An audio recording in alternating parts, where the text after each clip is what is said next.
Hai teman-teman, apa kabar? Saya selalu berharap kalian semua baik-baik saja. Pada video kali ini saya akan menceritakan sebuah alur film yang berjudul Shut Them Up. Film ini berkisah tentang seorang gelandangan yang ternyata merupakan mantan seorang tentara. Dan ia harus berhadapan dengan anak buah pejabat korup dan ratusan mafia bersenjata lengkap. Demi untuk menyelamatkan nyawa seorang bayi yang tidak berdosa. Seperti biasa, tidak usah berlama-lama, langsung saja kita eksekusi alur cerita selengkapnya.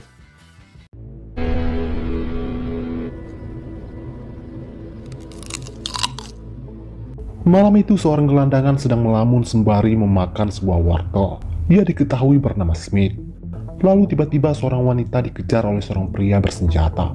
Melihat keadaan itu, Smith pun memutuskan membantu wanita tersebut. Alhasil si penyerang tersebut berhasil ia bantai dengan menggunakan sebuah wortel yang ada di tangannya.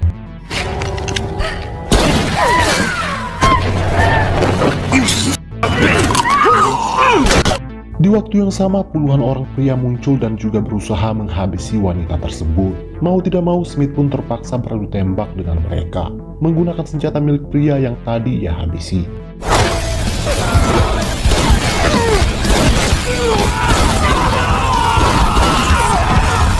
Pada akhirnya mereka semua berhasil ia bantai. Di tengah itu, si wanita yang tengah hamil tiba-tiba mengalami kontraksi. Di sini Smith berusaha membantu persalinan si wanita tersebut. Beruntung si wanita berhasil melahirkan bayinya dengan selamat. Namun di tengah itu, pemimpin kelompok yang bernama Carl terus berusaha menembak wanita dan anaknya itu. Menyadari akan hal itu, Smith lantas mengamankan ibu dan anak ini ke tempat yang aman. Sementara ia akan berusaha menghadang Carl. Di suatu kesempatan, Smith berhasil merampas pistol dan bersiap akan menembak Carl. Namun sialnya pistol tersebut tak berfungsi karena harus memakai sidik jari sang pemiliknya.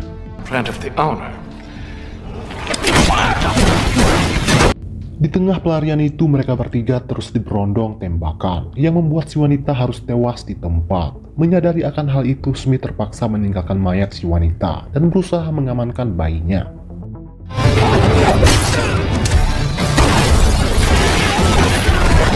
Di samping itu, Smith kembali harus berhadapan dengan puluhan anak buah Carl yang terus-menerus menembakinya. Beruntung Smith berhasil melarikan diri dengan cara melompat ke gedung sebelah.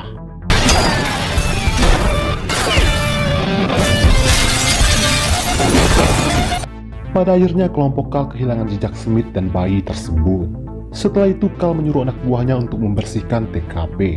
Di sini kita masih belum diberitahu apa motif Carl mengincar si wanita dan bayinya tersebut. Di keesokan harinya terlihat Carl tengah membawa bayi tersebut. Namun di tengah itu Smith menyadari seorang pria sedang memantau dirinya dari kejauhan. Saat itu juga Smith memutuskan bersembunyi di sebuah toilet. Pria ini bernama Tony. Ia lantas masuk ke dalam toilet tersebut dan memaksa Smith menyerahkan bayinya. Namun tentu saja Smith menolak hingga duel pun terjadi.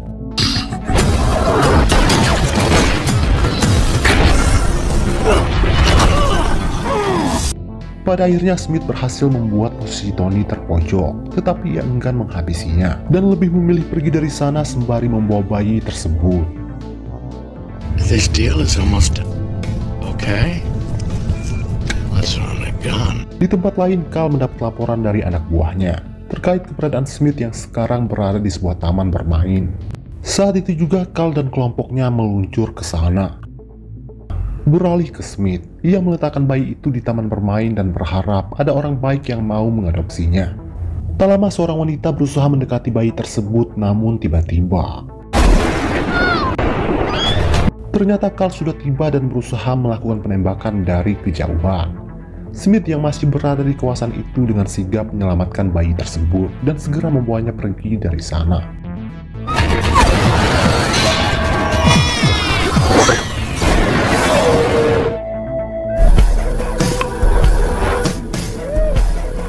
Setelah itu Smith membawa si bayi ke rumah bordil dan ia berniat menyerahkan bayi tersebut kepada seorang wanita penghibur bernama Donna untuk dijaga dan disusui.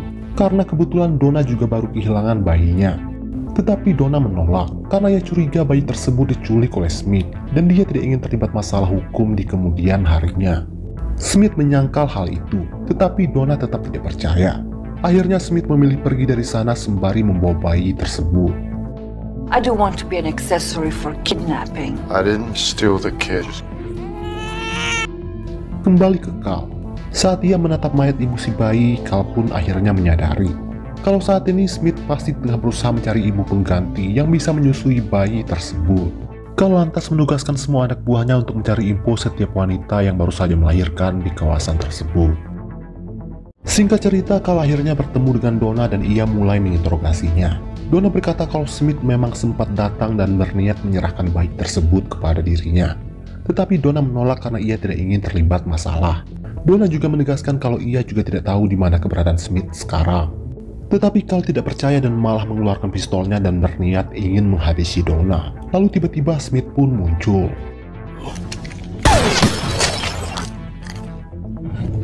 What's up, Doc? Dengan sigap mereka berdua saling menodongkan senjata. Carl sebenarnya sudah kehabisan amunisi, tetapi ia tidak gentar sedikit pun karena ia tahu pistol yang dipegang oleh Smith membutuhkan sidik jari anak buahnya yang tewas dihabisi oleh Smith. Namun ternyata Smith sudah mengantisipasi hal itu. Pada akhirnya Smith berhasil menembak Carl dengan memakai sidik jari dari tangan anak buah Carl yang ia penggal. It all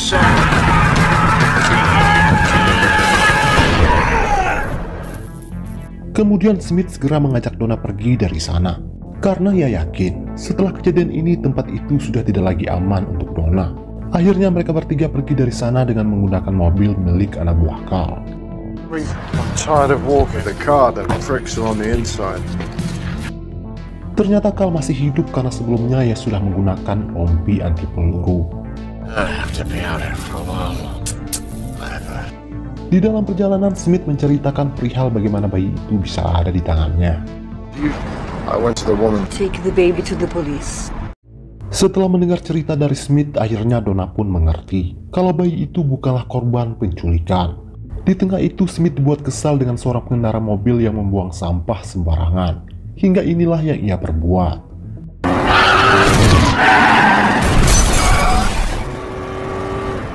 Kemudian Smith menghentikan mobilnya di sebuah tempat penjualan senjata. Di sana ia membeli amunisi sekaligus rompi anti peluru untuk si bayi.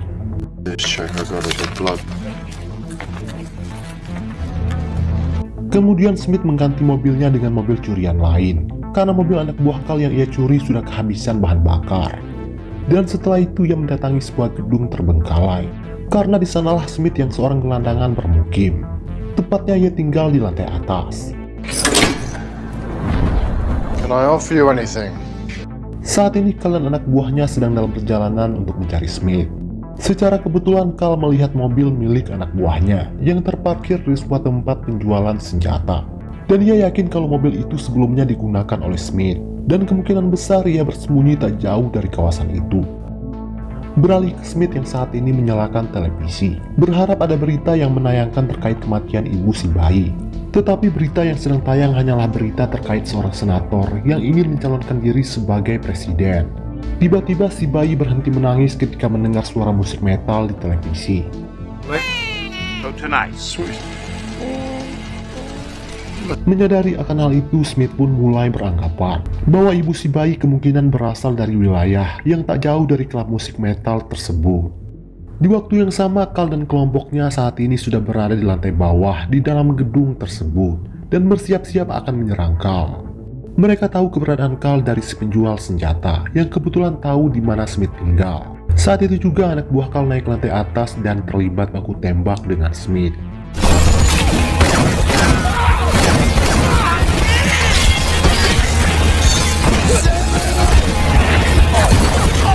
Di tengah baku tembak, Donna berusaha kabur menggunakan lift. Sementara Smith masih terlibat baku tembak dengan anak buah Carl sembari menggendong si bayi. Hingga di suatu kesempatan Smith berhasil kabur menggunakan tali dan segera meninggalkan tempat itu bersama Donna yang sudah menunggu di bawah.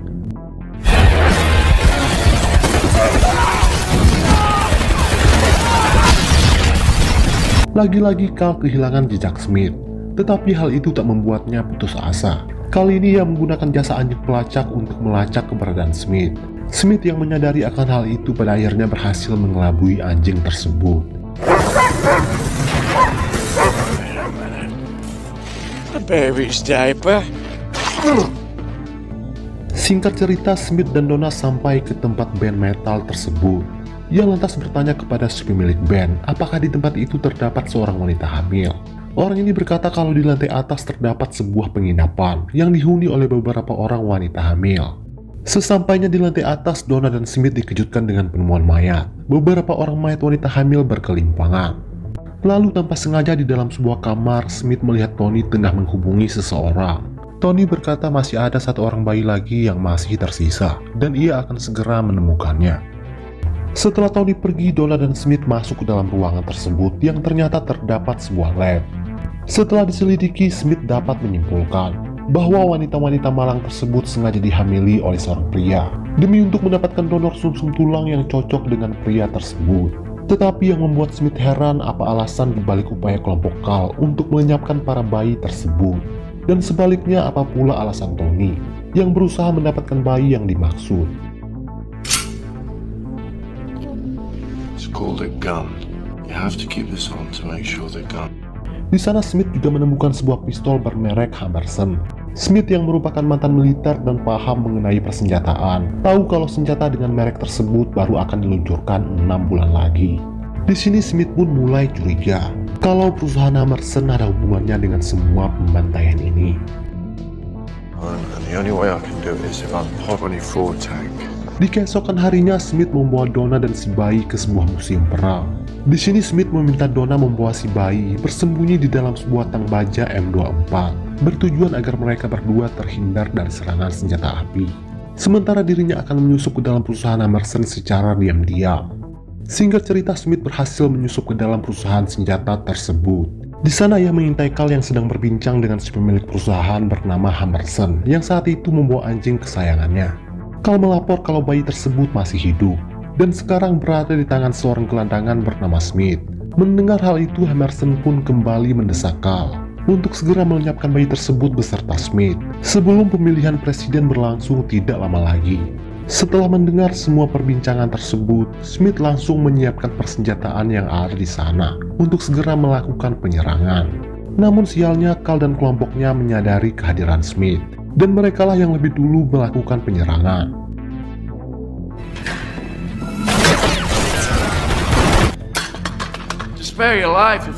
Untung saja Carl berhasil mengelak dan bersembunyi. Kemudian Carl berkata kalau ia sudah tahu terkait latar belakang Smith yang merupakan seorang mantan militer. Smith menjadi depresi dan merasa bersalah sebab ia gagal melindungi anak dan istrinya yang tewas dalam sebuah perampokan bersenjata. Carl bahkan menghina Smith, anak beserta istrinya, sehingga membuat Smith murka dan inilah yang ia perbuat.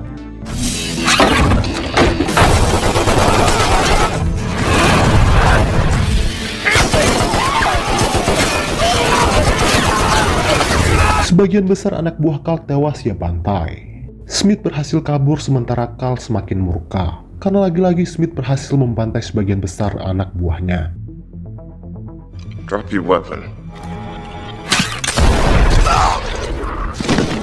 Singkat cerita, Smith kembali menemui Donna dan si bayi di dalam tang tersebut. Lalu ia bercerita kalau Hammerson lah yang menginginkan bayi itu mati, tetapi ia masih belum tahu apa motif di balik itu semua. Di saat Donna mengganti popok si bayi dengan sebuah koran, tanpa sengaja Smith membaca berita di koran tersebut terkait seorang senator yang akan mencalonkan diri sebagai presiden berikutnya. Apabila ia terpilih, senator itu berjanji ia akan mempersulit perizinan perusahaan senjata termasuk perusahaan Hammerson. Hal itu ia lakukan bertujuan untuk menekan angka kriminalitas akibat penjualan senjata api yang sangat mudah didapatkan. Di balik itu semua, ternyata sang senator mengalami penyakit parah dan akan mati jika ia tidak segera mendapatkan donor tulang sumsum.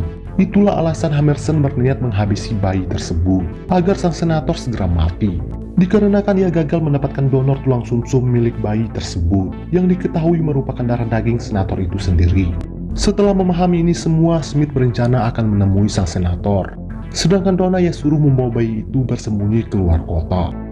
Ketika sedang dalam perjalanan menuju ke stasiun bis, Smith kembali harus berhadapan dengan Carl dan puluhan anak buahnya. Hingga pada akhirnya Smith dan Donna berpisah. Smith berusaha kabur dengan mobil curian sembari membawa bayi tersebut. Tetapi di tengah itu ia harus terlibat baku tembak dengan anak buah Carl yang mengejarnya dari arah belakang.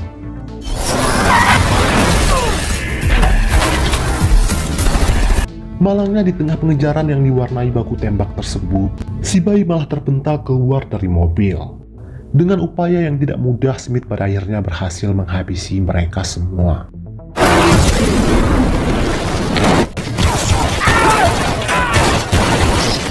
Setelah itu ia berusaha mengambil si bayi yang tergeletak di tengah jalan. Namun tiba-tiba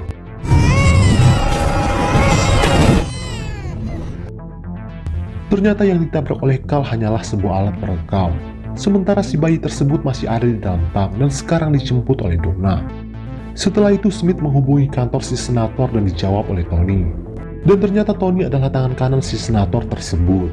Smith berkata kalau bayi itu kini ada di tangannya. Tetapi Smith baru akan menyerahkan bayi tersebut setelah ia bertemu langsung dengan senator. Singkat cerita, Smith bertemu langsung dengan senator di dalam pesawat pribadinya. Senator yang sedang sekarat berkata kalau ia akan mati jika tidak segera mendapatkan donor tulang sumsum yang tak lain adalah bayi tersebut yang merupakan darah dagingnya sendiri. Smith melihat celana senator yang dipenuhi bulu-bulu anjing, sama dengan bulu anjing milik Hammerson. Smith pun akhirnya yakin kalau saat ini senator sudah bekerja sama dengan Hammerson, yaitu membuat kesepakatan yang akan menguntungkan kedua belah pihak, tentunya dengan mengorbankan si bayi. Tetapi Smith tidak akan membiarkan hal itu terjadi. Dan setelah Smith berhasil memojokkan senator, Hammerson dan Carl pun muncul. Dan benar saja, senator meminta bantuan Hammerson untuk mendapatkan bayi tersebut. Dengan imbalan, perusahaan senjata milik Hammerson akan mendapatkan dukungan penuh dari presiden jika nanti ia terpilih. Kerjasama antara Hammerson dan presiden tentu akan membuat kejahatan semakin merajalela. Dan Smith yang seorang mantan prajurit tidak akan membiarkan hal itu terjadi.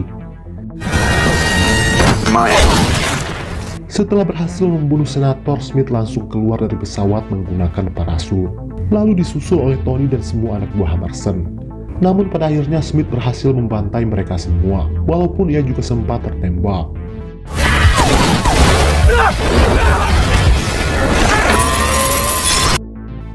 Setelah berhasil mendarat, Smith tiba-tiba tumbang tak sadarkan diri. Saat terbangun, ia sudah berada di markas Hammerson. Di sini Carl menyampaikan ucapan terima kasih dari Hammerson kepada Smith karena ia telah membunuh sang senator. Dan sekarang Hammerson tidak perlu khawatir lagi kalau perusahaan senjatanya akan ditutup. Setelah itu Carl memaksa Smith mengatakan di mana keberadaan Donna. Mereka berniat akan menghabisi Donna karena ia sudah tahu banyak terkait semua kejahatan Hammerson. Sudah pasti Smith enggan buka mulut. Menanggapi itu Carl langsung mematahkan semua jari tangan Smith. Tiba-tiba Smith melakukan perlawanan dan berhasil menghabisi semua anak buah Carl hanya dengan sendulan kepala. Setelah itu ia berusaha menembak Carl, namun tembakannya meleset karena jari tangan Smith semuanya sudah patah. Di sini Carl merasa berada di atas angin karena ia menganggap Smith sudah tidak lagi berdaya. Namun ia salah besar. Ternyata Smith sudah menaruh semua peluru itu di celah jarinya. Kemudian ia mengarahkan telapak tangannya ke tempat perapian. Dan secara otomatis membuat peluru tersebut terpental ke depan dan mengenai perut Carl sehingga akhirnya ia tewas di tempat. Setelah semuanya tewas, Smith pun langsung pergi dari sana. Dan ia diikuti oleh anjing Hammerson yang menganggap dirinya sebagai tuan yang baru. Seminggu kemudian terlihat Donna sudah bekerja di sebuah restoran. Di sana juga ada Smith dan si bayi yang mereka rawat seperti anak sendiri. Lalu tiba-tiba dua orang preman bersenjata berusaha merampok restoran tersebut.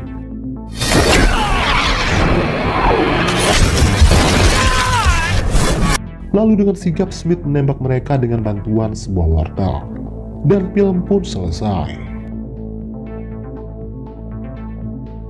Baiklah teman-teman, sampai di sini dulu video saya hari ini. Semoga kalian terhibur dan sampai jumpa lagi di video berikutnya.